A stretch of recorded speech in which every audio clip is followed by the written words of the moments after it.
وزیر اعلیٰ مراد علی شاہ صاحب نے آج بھی بڑی چیخ کر بڑی بڑی باتیں کی ہیں اور کہا ہے کہ جی نالے نالے نالے کرنے والے نالوں میں بہہ جائیں گے۔ بہا تو دیا آپ نے مراد علی شاہ صاحب، آپ نے شہر کراچی والوں کو پچھلے سال نالوں میں، گندے نالوں میں بہا دیا تھا۔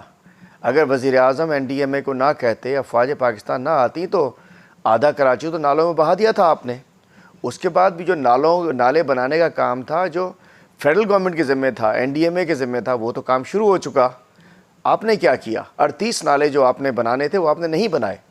اور آج میں کہنا چاہتا ہوں، ہم تو نہیں کہہ رہے، چیف جسٹس صاحب نے کہا ہے کہ سب سے زیادہ کرپشن سندھ میں ہے، سب سے زیادہ نااہل سندھ کے حکمران ہیں۔ اور آج تو میں کہنا چاہتا ہوں اصل وزیر اعلیٰ کا نام آج پتہ چل گیا ہمیں۔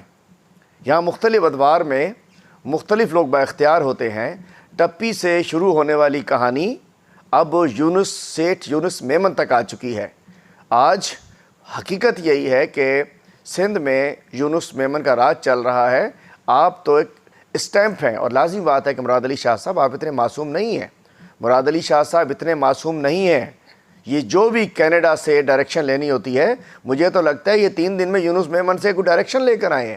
یہ جو باہر گئے تھے، اللہ تعالیٰ ان کی خیریت رکھے ساری، لیکن جو لگتا ہی ہے کہ جو اکثر یہ باہر جاتے ہیں 2-3 روز کے لیے، تو اصل حکمران جو یونس میمن ہے اس کے پاس جاتے ہوں گے۔ میں سمجھتا ہوں کہ مراد علی شاہ صاحب، آپ آج بھی آپ نے نفرت بڑھانے کی کوشش کی ہے، آج بھی آپ نے الزام تراشی کی کوشش کی ہے، اور حقیقتاً سندھ میں انشاءاللہ سندھ کے عوام پہ جتنا پیسہ لگانا ہوگا ہم ضرور لگائیں گے۔ اور کل دیکھتے ہیں کہ آپ جو گل کھلائیں گے، جو آپ 13 سال سے گل کھلاتے آ رہے ہیں، کل بجٹ میں دیکھتے ہیں آپ کیا گل کھلاتے ہیں۔